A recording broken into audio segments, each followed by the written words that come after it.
അഡ്മിഷൻസിൻ്റെ online applications start ചെയ്തിട്ടുണ്ട്. അപ്പോൾ എൻ്റെ കുട്ടികൾ എല്ലാവരും അപ്ലൈ ചെയ്ത് തുടങ്ങിയിട്ടുണ്ടാവും എന്ന് മിസ്സിന് അറിയാം. അപ്പം എല്ലാവരും ഈ ഒരു +1 അഡ്മിഷൻസിന് വേണ്ടിയിട്ട് നേറ്റിവിറ്റി, അതുപോലെ തന്നെ കമ്മ്യൂണിറ്റി സർട്ടിഫിക്കറ്റ്, അതുപോലെ വരുമാന സർട്ടിഫിക്കറ്റ് ഒക്കെ ഒരുപാട് പേര് എന്ത് ചെയ്യുന്നുണ്ട്, അക്ഷയ വഴിയായിട്ട് വില്ലേജുകളിൽ അപ്ലൈ ചെയ്യുന്നതായിട്ട് കണ്ടുവരുന്നുണ്ട്. അപ്പോൾ എൻ്റെ കുട്ടികളോട് മിസ്സിന് പറയാനുള്ള കാരണം എന്ന് പറയുന്നത് ഇതിൻ്റെ ആവശ്യം എല്ലാവർക്കും ഇല്ല.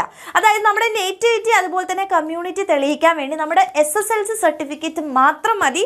അപ്പം ഈ നേറ്റിവിറ്റിൻ്റെയും അതുപോലെ തന്നെ നമ്മുടെ കമ്മ്യൂണിറ്റി സർട്ടിഫിക്കറ്റിൻ്റെയും ഒന്നും ആവശ്യം നമുക്ക് ആക്ച്വലി ഇല്ല.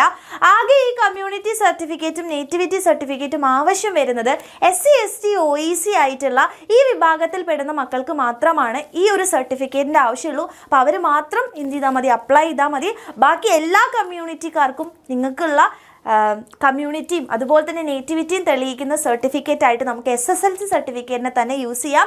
സോ നിങ്ങൾ അങ്ങനെ പേടിച്ച് ഇത്രയും കാര്യങ്ങൾ നിങ്ങൾ അക്ഷയ വഴി അപ്ലൈ ചെയ്യേണ്ട ആവശ്യമില്ല. അപ്പോൾ അതിൻ്റെ സർക്കുലർ വന്നിട്ടുണ്ട്. നിങ്ങളെല്ലാവരും നിങ്ങളുടെ ഫ്രണ്ട്സിന് ഈ ഒരു വിവരം പാസ് ചെയ്യാം. താങ്ക്